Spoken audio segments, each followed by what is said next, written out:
ಆತ್ಮೀಯ ಜನಧ್ವನಿ ಕೇಳುಗರಿಗೆಲ್ಲ ನಮಸ್ಕಾರ. ಇದು ಜನಧ್ವನಿ ರೇಡಿಯೋ. ಇದು 90.8 ಕಂಪನಾಂಕದಲ್ಲಿ ಸರಗೂರಿನಿಂದ ಪ್ರಸಾರವಾಗುತ್ತಿದೆ. ನಾನು ನಿಮ್ಮ ಬಾನುಲಿ ಗೆಳೆಯ ಪ್ರಕಾಶ್ ಸರಗೂರು.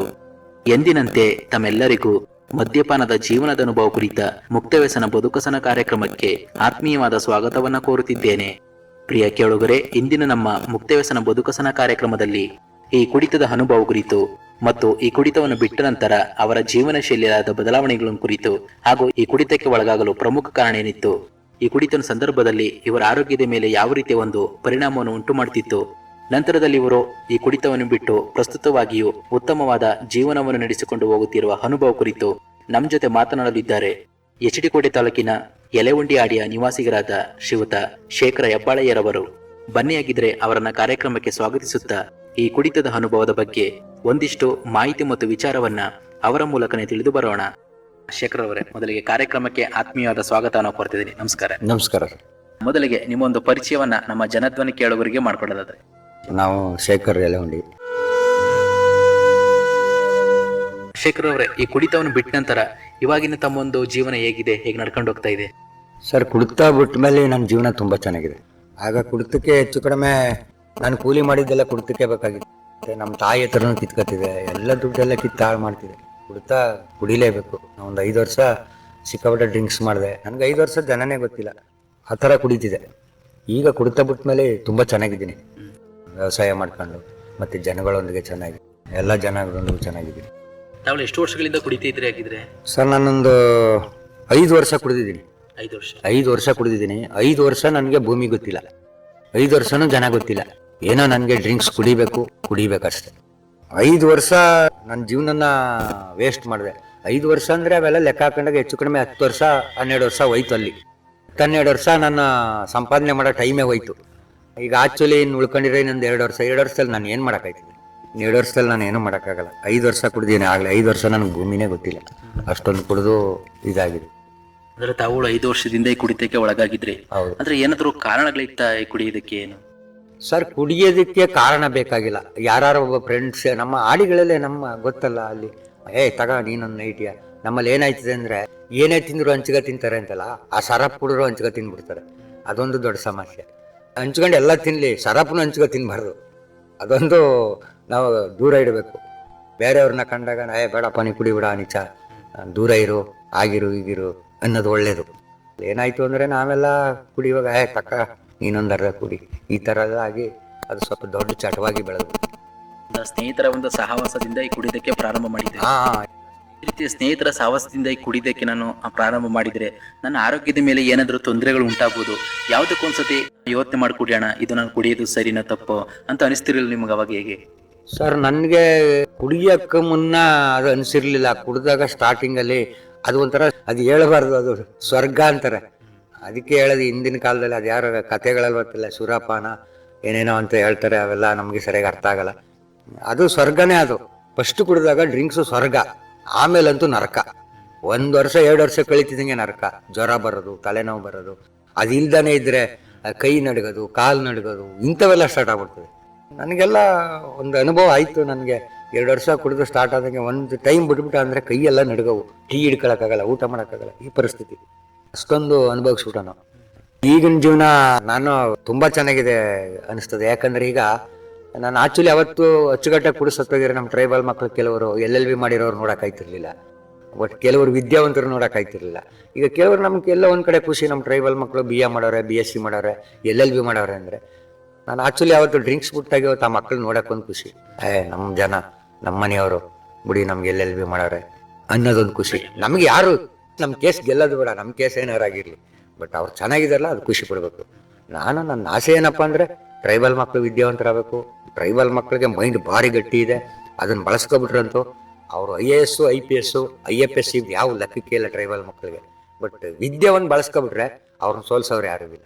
ಅವರು ಇಂಡಿಯಾದಲ್ಲೇ ರ್ಯಾಂಕ್ ಬರೋದ್ರಲ್ಲಿ ಡೌಟ್ ಇಲ್ಲ. ಅಂದರೆ ಬಳಕೆ ಆಗಬೇಕು, ಬಳಕೆ ಆಗಂಗೆ ತಂದೆ ತಾಯಿಗಳು ಮಾಡಬೇಕು.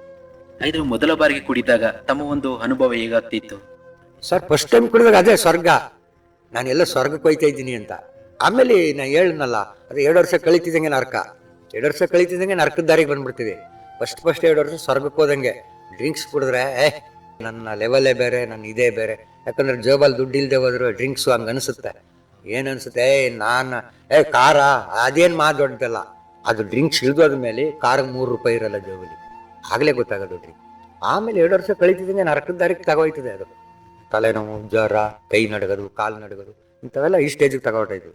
ಆಗ ಇಲ್ಲ ಬಿಡಬೇಕು, ಇಲ್ಲ ಸಾಯ್ಬೇಕು, ಇಲ್ಲ ಕುಡಿದು ಸಾಯ್ಬೇಕು, ಇಲ್ಲ ಬಿಡಬೇಕು, ಎರಡರಲ್ಲೊಂದು ತೀರ್ಮಾನ ಮಾಡ್ಕೋಬೇಕು. ಕುಡಿದು ಸಾಯ್ತೀನಿ ಅಂದರೆ ಅದೇ ಒಂದು ಆಯ್ಕೆ, ಇಲ್ಲ ಬದುಕ್ತೀನಿ ಅಂದರೆ ಈಗೊಂದು ಆಯ್ಕೆ. ಎಲ್ಲ ಈಗ ದೇಹ ಸೋತಾಗಿರ್ತದಲ್ಲ, ಅದು ಆಯ್ಕೆ ಮಾಡ್ಕೋಬೇಕು. ಇದು ಕುಡಿಯಂತ ಸಂದರ್ಭದಲ್ಲಿ ತಮ್ಮ ಒಂದು ಮನೆ ಜವಾಬ್ದಾರಿ ಯಾರು ನೋಡ್ಕೊಂಡು ಹೋಗ್ತಾ ಇದ್ರು, ಮನೆ ನಿರ್ವಹಣೆ ಹೇಗೆ ನಡ್ಕೊಂಡು ಹೋಗ್ತಿತ್ತು ಅವಾಗಾಗಿದ್ರೆ? ಸರ್, ನಾನು ಕುಡಿಯುವಾಗ ಇನ್ನೂ ನನಗೆ ಮದುವೆ ಆಗಿರಲಿಲ್ಲ. ಮದುವೆ ಆಗಿ 1 ವರ್ಷಕ್ಕಂಟು ಕುಡಿದೆ. ಆಮೇಲೆ ನನಗೆ ಒಬ್ಬ ಮಗ ಹುಟ್ಟ. ಆಗ ನನಗೆ ಡ್ರಿಂಕ್ಸು, ನಾನು ಆ್ಯಕ್ಚುಲಿ ಆ ಡ್ರಿಂಕ್ಸ್ ಬಿಡ್ಬೇಕಾದ್ರೆ ಮಗನೇ ಕಾರಣ. ಯಾಕಂದರೆ ನಾನು ಈ ಟೈಮಲ್ಲಿ ಡ್ರಿಂಕ್ಸ್ ಮಾಡ್ಕೋದ್ರೆ ನನ್ನ ಮಗ ಭಿಕ್ಷೆ ಎತ್ತಬೇಕಾಯ್ತದೆ, ನಾನು ಇನ್ನು ಪ್ರಯೋಜನ ಇಲ್ಲ ಅಂತ ಆ ಒಂದು ನಿರ್ಧಾರ ಮಾಡಿ ಇವತ್ತು 22 ವರ್ಷ ಬಿಟ್ಬಿಟ್ಟಿದ್ದೀನಿ. ಅದು ತಿರುಗು ನೋಡಲ್ಲ, ಅದಕ್ಕೆ ಬಾರಿದೆ ಅಂದರೆ ಆ ಕಡೆ ತಿರುಗಿ ನೋಡಲ್ಲ, ಈ ಕಡೆ ಹೊರಟೈತೆ. ಅಂದ್ರೆ ತಮಗೆ ಮದುವೆಯಾಗಿ ಒಂದು ಗಂಡು ಮಗು ಜನಿಸಿದ ನಂತರ ಈ ಕುಡಿತವನ್ನ ತಾವೇ ಸ್ವಂತ ಬಿಡ್ಬಿಟ್ಟೆ. ಈಗ ಕುಡಿತ ಸಂದರ್ಭದಲ್ಲಿ ತಮಗೆ ಆರೋಗ್ಯದ ಮೇಲೆ ಏನಾದರೂ ತೊಂದರೆಗಳು ಉಂಟಾಗ್ತಿದ್ವೆ? ಸರ್, ಅದೇ ಹೇಳದ್ನಲ್ಲ, ಕುಡಿತದ ಮೇಲೆ ಅದೇ ಫಸ್ಟ್ ಸ್ಟಾರ್ಟಿಂಗಲ್ಲಿ ಕುಡಿದಾಗ ಸ್ವರ್ಗ ಸುರಾಪಾನ ಅಂದರೆ ಈ ಸಿನಿಮಾಗಳಲ್ಲಿ ತೋರಿಸ್ತಾರಲ್ಲ, ಸುರಾಪಾನ ಕುಡಿದಾಗ ಏನಾಯ್ತದೆ ಅಂತ, ಹಂಗೆ ಫಸ್ಟ್ ಒಂದು 2 ವರ್ಷ ಸ್ವರ್ಗ. ಆಮೇಲೆ 2ನೇ ವರ್ಷ ಕಳೀತಿದ್ದಂಗೆ ನರಕ. ಕೈ ನಡಗೋದು, ಕಾಲು ನಡಗೋದು, ಜ್ವರ ಬರೋದು, ತಲೆ ನೋವು, ಹೊಟ್ಟೆ ನೋವು, ಕೊನೆಗೆ ಲಿವರ್ ಫೇಲ್ ಆಗಿ ಹೋಗ್ಬೋದು. ಇವತ್ತು ಎಷ್ಟೋ ನಮ್ಮ ಟ್ರೈಬಲ್ ಮಕ್ಕಳಿಗೆ ಲಿವರ್ ಫೇಲ್ ಆಗಿ ಹೋಗಿರೋದು. ಅದು ಆ್ಯಕ್ಚುಲಿ 2 ವರ್ಷ ಕಳೀತಿದ್ದಂಗೆ ಎಲ್ಲ ತೋರಿಸ್ಬಿಡ್ತದೆ ನಮ್ಮ ಆರೋಗ್ಯದ ಮೇಲೆ ಪರಿಣಾಮ. ಈಗ ನಮಗೆ ಅದು ಬಿಟ್ಟ ಮೇಲೆ 22 ವರ್ಷ ಆಯಿತು, ಆರೋಗ್ಯದ ಮೇಲೆ ಏನು ತೊಂದರೆ ಏನಿಲ್ಲ, ಪರವಾಗಿಲ್ಲ. ಅದು ಇವಾಗ ಕುಡಿತನೂ ಬಿಟ್ಟು ಪ್ರಸ್ತುತವಾಗಿ ಒಂದೊಳ್ಳೆ ಉತ್ತಮವಾದ ಜೀವನವನ್ನ ಮಾಡ್ಕೊಂಡು ಹೋಗ್ತಿದ್ದಾರೆ. ಇವಾಗ ತಮ್ಮ ಒಂದು ಗ್ರಾಮದಲ್ಲಾಗಿರ್ಬೋದು, ತಮ್ಮ ಒಂದು ಕುಟುಂಬದಲ್ಲಾಗಿರ್ಬೋದು, ಯಾವ ರೀತಿಯ ಒಂದು ಸಹಕಾರವನ್ನು ನೀಡ್ತಿದ್ದಾರೆ ಇವಾಗ ನಿಮಗೆ? ಈಗ ನನ್ನ ಕಂಡ್ರೆ ನಮ್ಮ ಮನೆಯವರು ತುಂಬ ಖುಷಿ ಪಡ್ತಾರೆ. ಕುಡ್ಕ ಆಗಿದೆ, ಅಲ್ಲಿ ಬಿದ್ಕತ್ತಿದೆ, ಇಲ್ಲಿ ಬಿದ್ಕತ್ತಿದೆ ಅಂತಾರೆ. ಈಗಂತೂ ಏನು ತೊಂದರೆ ಏನಿಲ್ಲ, ನನ್ನ ಬಗ್ಗೆ ಖುಷಿ ಪಡ್ತಾರೆ. ಎಲ್ರಿಗೂ ಹೆಮ್ಮೆ ಇದೆ. ಆ ಥರ ಏನಿಲ್ಲ. ಮೊದಲೇ ನನ್ನ ಮಗ ಹಾಳಾಗ್ಬಿಟ್ಟಿದ, ಈಗ ಸರಿಯಾದ, ಅವ್ನು ಬಿಟ್ಟಿದ್ದು ಒಳ್ಳೇದಾಯ್ತು ಅಂತಾರೆ. ಹಾಗಿದ್ರೆ ಇವಾಗ ತಾವುಗಳು ಕುಡಿಯಂತ ಸಂದರ್ಭದಲ್ಲಿ ಹೆಚ್ಚು ಕುಡ್ಕೊಂಡು ಬಂದಾಗ ತಮ್ಮ ಒಂದು ಆಡಿಯಲ್ಲಿ ಯಾವ ರೀತಿಯ ಒಂದು ಪ್ರತಿಕ್ರಿಯೆ ನೀಡ್ತಿದ್ರು ನಿಮ್ಮನ್ನ ನೋಡಿ ಅವಾಗ? ಸರ್, ಆಡಿಲ್ಲಿ ಪ್ರತಿಕ್ರಿಯೆ ಅಂದ್ರೆ ಏನು ಸಹ, ನಾನು ಕುಡ್ಕ ಬಂದಾಗ ಓದ್ತಿದ್ವಲ್ಲ 4-5ನೇ ಕ್ಲಾಸ್ ಮಕ್ಕಳು, ಅವೆಲ್ಲ ನಮ್ಮನ್ನು ನೋಡಿ ಅವು ಕಲಿತವೆ. ಅದೊಂದು ಅಲ್ಲಿ ಪರಿಣಾಮ ಬೀರುತ್ತೆ. ನಾವು ಎಲ್ಲಿ ಕುಡ್ಕೊಂಡು ಕೇಳ್ತೀವಿ, ಮಕ್ಕಳೆಲ್ಲ ನೋಡ್ತವೆ, ಯಾಕೆ ಅಣ್ಣ ಕುಡಿತಾನೆ, ನಾನು ಯಾಕೆ ಕುಡಿಬಾರ್ದು, ಈ ಥರ ಎಲ್ಲ ಭಾವಗಳು ಬಂದ್ಬಿಡ್ತವೆ. ನಾವೆಲ್ಲ ಕುಡ್ತಾ ನಿಲ್ಲಿಸಿದಾಗ ಮಕ್ಕಳಿಗೂ ಪರಿಣಾಮ ಬೀರಲ್ಲ, ಆಗ ಎಜುಕೇಶನ್ಗೆ ಬಂದ್ಬಿಡ್ತವೆ. ಇಲ್ಲ ಅಂದರೆ ನಮ್ಮಿಂದ ಮಕ್ಕಳು ಹಾಳಾಯ್ತವೆ ಅಷ್ಟೇ. ಆಡಿಲ್ಲಿ ಕೆಲವರು ಹೆಂಗಸರು ಬೈತಿದ್ರು, ಗಂಡಸರು ಯಾರು ಬೈತಿರ್ಲಿಲ್ಲ. ಗಂಡಸರೆಲ್ಲ ನನ್ನ ಗರಡಿ ಅಲ್ವಾ, ಹೆಂಗಸರು ಬೈತಿದ್ರು, ಕುಡ್ಕೊಂಡು ಹಾಳಾಯ್ತಿದ್ರಿ, ಹಾಗೆ ಹೀಗೆ, ನೀವೆಲ್ಲ ಉದ್ಧಾರ ಆದಾರಲ್ಲ, ಹಂಗೆ ಹಿಂಗೆ ಅಂತ ಎಲ್ಲ ಬೈತಿದ್ರು. ಈಗ ಸದ್ಯಕ್ಕೆ ಯಾರು ಬೈಯಲ್ಲ, ಈಗೆಲ್ಲ ಖುಷಿ ಪಡ್ತಾರೆ. ನಾನು ಭೀಮನಳ್ಳಿ ಆಡಿಗೆ ಹೋದ್ರೆ, ಬಿಡ್ಲ ನೀನಿಗೆ ಡ್ರಿಂಕ್ಸ್ ಬಿಡ್ಬಿಟ್ಟಿದೆ, ಚೆನ್ನಾಗಿದೆ ಅಂತಾರೆ. ಅದೊಂದು ಖುಷಿ. ತಾವು ಮೊದಲು ಕುಡಿತಿದ್ದಾಗ ನಿಮ್ಮ ಆಡಿಯಲ್ಲಿ ಯಾರು ಕೂಡ ನಿಮ್ಗೆ ಗೌರವನ ಕೊಡ್ತಾ ಇಲ್ಲ, ಗೌರವ ಆಡಿಯವರು ಕೊಡ್ತಿಲ್ಲ, ಊರವರು ಕೊಡಲ್ಲ, ಯಾರು ಕೊಡಲ್ಲ. ಡ್ರಿಂಕ್ಸ್ ಒಂದಿದ್ರೆ ಯಾರು ಕೊಡಲ್ಲ. ನಮಗೆ ಇರುವೆನೂ ಕೂಡ ಗೌರವ ಕೊಡಲ್ಲ ಡ್ರಿಂಕ್ಸ್ ಇದ್ರೆ. ಇದು ನಮ್ಮ ಮೈಂಡಲ್ಲಿ ಇರಬೇಕು, ಡ್ರಿಂಕ್ಸ್ ಇರಬಾರ್ದು. ಡ್ರಿಂಕ್ಸ್ ಇದ್ರೆ ಯಾರು ಗೌರವ ಕೊಡಲ್ಲ. ಆಮೇಲೆ ನಮಗೆ ₹100 ಹುಟ್ಟೋದು ಕಷ್ಟ, ₹100 ಕೊಡಲ್ಲ ಜನ. ಚೆನ್ನಾಗಿದ್ದಾಗಲೇ ಕೊಡಲ್ಲ, ಇನ್ನು ಡ್ರಿಂಕ್ಸ್ ಮಾಡಿದಾಗ ಎಲ್ಲಿ ಕೊಡ್ತಾರೆ? ಹೌದು. ಹಾಗೆ ತಾವು ಮೊದಲು ಕುಡಿತಾ ಇದ್ರಿ, ಮೊದಲು ಕುಡಿತಿದ್ದಾಗ ತಮ್ಮ ಜೀವನದಲ್ಲಿ ಹಲವಾರು ಕಷ್ಟಗಳನ್ನು ಕೂಡ ಅನುಭವಿಸ್ತಾ ಬಂದ್ರಿ. ನಿಮ್ಮ ಮಾಡಿಲಿರುವಂತ ಕೆಲವು ಜನರು ಕೂಡ ತಾವು ಕೆಟ್ಟವರಿಗೆ ಕಾಣ್ತಾ ಇದ್ರಿ. ಇವಾಗ ಅವರ ಒಂದು ಪ್ರತಿಕ್ರಿಯೆ ತುಂಬಾ ಚೆನ್ನಾಗಿದೆ ಅಂತ ಹೇಳ್ತಿದ್ದೀರಾ. ಏನಾದ್ರು ಹೇಗ್ ಬಿಟ್ರಿ ನೀವು ಈ ಕುಡಿತವನ ಅಂತ ಏನಾದ್ರು ಮಾಡಿಲಿ ಕೇಳ್ತಾ ಇದ್ರೆ ಹೇಗೆ? ನನ್ಗೆ ಕೆಲವರು ನಮ್ಮ ಮಾಡಿ ಹುಡುಗರೆ ಕೇಳಿದ್ರು, ನನ್ನ ಬ್ಯಾಚ್ ಓದ್ತಿದವರು, ಇದೆಲ್ಲ ನೀನು ಬಿಟ್ಬಿಡ್ತೀಯಲ್ಲ, ಹೆಂಗ್ ಬಿಟ್ಬಿಟ್ಟೆ ಅಂತ. ಇನ್ನೇನು ಹೆಂಗ್ ಬಿಟ್ಬಿಟ್ಟೆ ಅಂದ್ರೆ ಮನ್ಸು ಮಾಡಿದೆ, ಮಗ ಹುಡ್ತಾ ಈ ತರ ಆಗ್ಬಿಡ್ತು, ಸಮಸ್ಯೆ ಇನ್ನೇನು ಮಾಡೋಕ್ಕಾಗಲ್ಲ, ಬಿಡ್ಲೇಬೇಕು, ಪರಿಸ್ಥಿತಿ ಹಂಗಿತ್ತು ಅಂತ. ನನ್ನ ಬ್ಯಾಚಲ್ಲಿ ಓದ್ತಿದ್ದವರು ನಮ್ಮ ಆಶ್ರಮ ಶಾಲೆಯಲ್ಲಿ 3 ಜನ ಬಿಟ್ರೆ 25 ಜನರಲ್ಲಿ ಇನ್ನು 22 ಜನ ಎಲ್ಲ ಸತ್ತೋಗಿದ್ದಾರೆ. ಡ್ರಿಂಕ್ಸ್ ಎಲ್ಲ ಪೂರ್ತಿ ಡ್ರಿಂಕ್ಸ್. ಇನ್ನು 3 ಜನ ಉಳಿದಿರೋದು. ನಾವು 75ನೇ ಇಸ್ವಿಲಿ ಶಾಲೆಗೆ ಸೇರಿದವರು ಎಲ್ಲ ಬಿಟ್ಬಿಟ್ಟು ನಾನೊಬ್ಬ ಮಾತ್ರ ಬೆಟ್ಟಕ್ಕೆ ಹೋಗೋದ್ರಿಂದ ಸ್ವಲ್ಪ ಬಚಾವಾದ, ಸ್ವಲ್ಪ ನಾಗರಿಕತೆ ಬೆಳೆಸ್ಕೊಂಡೆ. ಆ ನಾಗರಿಕತೆ ಬೆಳೆದಿದ್ರು ಬಂದು ಇಲ್ಲಿ ಪುನಃ ಆಡಿಗೆ ಸೇರಿದ್ನಲ್ಲ, ಅಲ್ಲಿ ಸ್ವಲ್ಪ ಪುನಃ ಹೇಳ್ಬಿಟ್ಟು ಆವಾಗ ಕೊನೆಗೆ ಚೇತರಿಸ್ಕೊಂಡೆ. ಎಲ್ಲಿದ್ದರೇನು ಡ್ರಿಂಕ್ಸ್ ಬಿಡ್ಬೇಕಷ್ಟೇ. ನೀವು ಅಲ್ಲಿಗೆ ತೀರ್ಮಾನ ಮಾಡಿ ಬಿಟ್ಬಿಟ್ಟೆ. ನನಗೆ ಯಾವುದೇ ಔಷಧಿ ಹಾಕೋದು, ಇನ್ನೊಂದು ಮಾಡೋದು, ಮಾತ್ರೆ ಕುಡಿಸೋದು, ಇವರೆಲ್ಲ ಯಾವುದೂ ಇಲ್ಲ. ನನಗೆ ರಾತ್ರಿ ಇದ್ದ ದುಡ್ಡು ಕುಡ್ಕೊಂಡು ಬೆಳಗ್ಗೆ ಮಗನಿಗೆ ಹಾಲು ತರಬೇಕಲ್ಲ, ಅದು ಒಂದು ದೊಡ್ಡ ಪರಿಣಾಮ. ಹಾಲಿಲ್ಲ, ಹಾಲು ನಾನು ಸುಮಾರು ಜನ ಕೇಳಿದೆ, ಆಡಿಯವ್ರನ್ನೆಲ್ಲ ಕೇಳಿದೆ, ಯಾರೂ ಕೊಡಲಿಲ್ಲ. ಆಮೇಲೆ ನೀನು ರಾತ್ರಿ ಅಷ್ಟೊಂದು ಕುಡ್ದಿಲ್ಲ, ಮಡಿಗಳ ಕಾಯ್ತಿರ್ಲಿಲ್ಲ, ₹10 ಲೆವೆಲ್ಗೆಲ್ಲ ಬಂದ. ಆ ದಿನ ನಿರ್ಧಾರ ಮಾಡಿದ್ದು, ಈ ದಿನ ನಂಬಿಟ್ಟಿಲ್ಲ. ಹಾಗಿದ್ರೆ ಕುಡಿದ ಸಂದರ್ಭದಲ್ಲಿ ಮನೇಲಿ ಈಗ ಅಡುಗೆ ಸಾಮಾನು ಬೇಕಾದ ತರಕಾರಿ ಸಾಮಾನುಗಳಾಗಿರ್ಬೋದು, ನಿರ್ವಹಣೆ ಹೇಗೆ ನಡ್ಕೊಂಡು ಹೋಗ್ತಿದ್ರು? ಭಾರಿ ಕಷ್ಟ ಇತ್ತು, ತತ್ತಿತ್ತಿಲ್ಲ ಅಡಿಗೆ ಸಾಮಾನಿಲ್ಲ. ಅದೇ ಇರೋದು ಒಂದಷ್ಟು ಖಾರದ ಪುಡಿ, ಒಂದಷ್ಟು ಅನ್ನ, ಉಪ್ಪು, ತರಕಾರಿ ಅಂತೂ ಇಲ್ಲ. ಎಲ್ಲಿ ನನಗೆ ಕುಡಿಯೋಕೆ ಬೇಕು, ನಾನೇ ಯಾವ ತರಕಾರಿ ತರಲಿ? ತರಕಾರಿ ಇಲ್ಲ. ಇರೋದೊಂದಷ್ಟು ತಿನ್ಕೊಂಡು ಸೊಸೈಟಿ ಅಕ್ಕಿಯನ್ನ ಹೆಂಗ ಬಂದು. ಈಗೇನಿಲ್ಲ, ಈಗ ಡ್ರಿಂಕ್ಸ್ ಬಿಟ್ಟಿದ್ದೀವಲ್ಲ, ನಮ್ಮ ಹೆಂಗಸರೇ ಕೇಳ್ತಾರೆ ತರಕಾರಿ ತಗೊಬನ್ರಿ ಅಂತ. ಈಗ ತಂದು ಕೊಡಲೇಬೇಕು.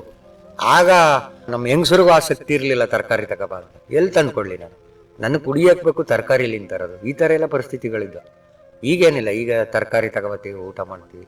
ಆ ತರಕಾರಿ ತಂದರೂ ರೋಗವೇ, ಎಲ್ಲ ರೋಗವೇ, ಏನೂ ಮಾಡಂಗಿಲ್ಲ. ಅಂದ್ರೆ ತಾವು ಹೇಳ್ತಾ ಇದ್ದೀರಾ, ಮೊದಲು ಕುಡಿತ ಸಂದರ್ಭದಲ್ಲಿ ನಾನು ಮನೆಗೆ ಯಾವುದೇ ರೀತಿಯ ಅಡಿಗೆ ಸಾಮಾನು ಬೇಕಾದ ತರಕಾರಿ ಸಾಮಾನುಗಳಾಗಿರ್ಬೋದು ಏನೋ ತಗೊಂಡು ಹೋಗ್ತಾ ಇರಲಿಲ್ಲ ಅಂತ. ಹಾಗಿದ್ರೆ ಮನೆ ಒಂದು ಜವಾಬ್ದಾರಿ ಯಾರು ನೋಡ್ಕೊಂಡು ಹೋಗ್ತಿದ್ರು ಅವಾಗ? ಜವಾಬ್ದಾರಿ ಏನಿಲ್ಲ ಸರ್. ಜವಾಬ್ದಾರಿ ಏನ್ ನೋಡ್ಕೊ ಹೋಯ್ತಿದ್ರು? ಸೊಸೈಟಿಲಿ ಅಕ್ಕಿ ತಂದು ಕೊಡ್ತಿದ್ದೋ, ಅಕ್ಕಿ ಮುದ್ದೆ ಇದಿಷ್ಟು ಬಿಡ್ರಿ ಇನ್ನೇನು ಇಲ್ಲ. ಇನ್ನೇನು ಜವಾಬ್ದಾರಿ ನೋಡ್ತೀರಾ? ಇರೋ ತಿನ್ಕೊಂಡು ಹೆಂಗ ಕಾಲ ಕಳಿಯೋರು, ಅದಷ್ಟು ಬಿಟ್ರೆ ಇನ್ನೇನು ಮನೆ ಜವಾಬ್ದಾರಿ ಅದೇ ಇರೋದು. ಉಪ್ಪಿಲ್ದಿದ್ರು ಆಯ್ತು, ಇಲ್ಲ ಪಕ್ಕದ ಮನೇಲಿ ಉಪ್ಪು ಕೇಳಬೇಕು, ಇಲ್ಲ ಪಕ್ಕದ ಮನೇಲಿ ಖಾರದ ಪುಡಿ ಕೇಳಬೇಕು, ಇಲ್ಲ ಅಂಗಡಿಲಿ ತಗೋ, ಇಂಥವೆಲ್ಲ ಸಮಸ್ಯೆಗಳಿದೆ. ನನಗೆ ಕುಡಿಯೋಕೆ ಬೇಕು, ನಾನೆಲ್ಲಿ ಜವಾಬ್ದಾರಿ ಮೇಂಟೈನ್ ಮಾಡೋಕ್ಕಾಯ್ತದೆ? ಕುಡ್ತಾ ಕಲ್ತ ಮೇಲೆ ಜವಾಬ್ದಾರಿ ಕಷ್ಟ.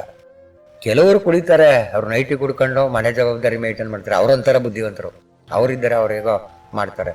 ನಾವು ಒಂದ್ಸರಿ ಅಡಾಪ್ಟ್ ಆದ್ರೆ ಇನ್ನು ಸಂಡೆ ಗಂಟು ಕುಡಿಬೇಕು ಅಂದ್ರೆ ಇನ್ನೆಲ್ಲಿ ಮನೆ ಜವಾಬ್ದಾರಿ ಬರುತ್ತೆ ನಮ್ಗೆ.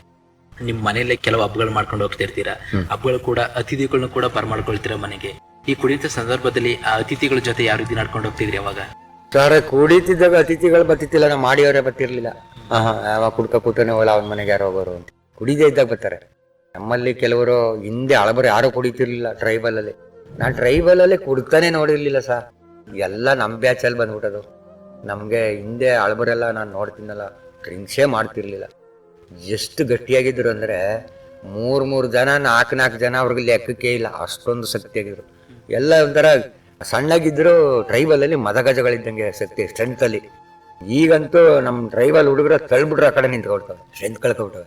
ಹಳಬರೆಲ್ಲ 5 ಜನ 6 ಜನ ಅವ್ರ ಲೆಕ್ಕಕ್ಕೆ ಇಲ್ಲ. ಆ ಆಡಿಯವ್ರನ್ನ ಯಾವುದೇ ಊರಿಗೆ ಹೋದ್ರು ಒಬ್ಬನ ಕೆಣಕಾಯ್ತಿರ್ಲಿಲ್ಲ, ಅಷ್ಟೊಂದು ಸ್ಟ್ರೆಂತ್ ಇದ್ರು. ಏನಿಲ್ಲ, ಈಗ ಅತಿಥಿಗಳ ಬರ್ತಾರೆ, ಸಂತೋಷ ಹೋಗ್ತಾರೆ, ಕಾಫಿ ಟೀಗೆ ಕುಡ್ಕೊಂಡು ಹೋಗ್ತಾರೆ, ಸಂತೋಷ, ಏನು ತೊಂದರೆ ಏನಿಲ್ಲ. ಈಗ ಅದು ಡ್ರಿಂಕ್ಸ್ ಇಲ್ವಲ್ಲ, ಈಗ ಸಮಸ್ಯೆ ಇಲ್ಲ. ಡ್ರಿಂಕ್ಸ್ ಇದ್ದರೆ ಎದುರ್ಕೊಳ್ಳೋರು ಬೈತಾನೆ ಅಂತ. ಈಗ ಅದೆಲ್ಲ ಏನಿಲ್ಲ. ಈಗ ಬಿಡು ಒಳ್ಳೆಯವನಾಗ್ಬಿಟ್ಟಿದೆ ಅಂತಾರೆ ಅಷ್ಟೇ, ಅದು ಖುಷಿ ಪಡ್ತಾರೆ. ಏನಾದ್ರು ಈ ಕುಡಿತಕ್ಕಂತಾನೆ ಎಷ್ಟು ಅಂತ ಹಣವನ್ನು ಮೀಸಲಾಗಿ ಇಟ್ಕೊಂಡು ಬಿಡ್ತೀರಾ ಅವಾಗ? ಇಲ್ಲ, ಕುಡಿತಕ್ಕೆ ಹಣ ಮೀಸಲಿರಲ್ಲ. ನಮ್ಮ ಜಾಬಲ್ಲಿ ಎಷ್ಟಿರ್ತದೆ ಅಷ್ಟು ಕೊಡ್ತಾನೆ, ಅದಕ್ಕೇನು ಮೀಸಲು ಬರಲ್ಲ. ಒಂದ್ಸರಿ ಡ್ರಿಂಕ್ಸ್ ಮಾಡಿ ಅದು ದೇಹದಲ್ಲಿ ಸೇರಿಸಿದಾಗ ಅದಕ್ಕೆ ಮೀಸಲು ಪ್ರಮಾಣ ಬರಲ್ಲ. ಅದು ಮೂಲೆಯಲ್ಲಿದ್ದರೂ ಖರ್ಚು ಮಾಡಿಸ್ಬಿಡ್ತದೆ. ಆಮೇಲೆ ನಾನು ಕುಡಿಯೋದಲ್ದೇ ಬೇರೆಯವ್ರಿಗೂ ಕೊಡಿಸ್ತದೆ. ಅದೊಂಥರ ಆಗ ಅದು ಭಾರಿ ಹೀನಾಯವಾಗಿ ತಗೊಂಡು ನಿಲ್ಲಿಸ್ಬಿಡ್ತದೆ ಲಾಸ್ಟಲ್ಲಿ.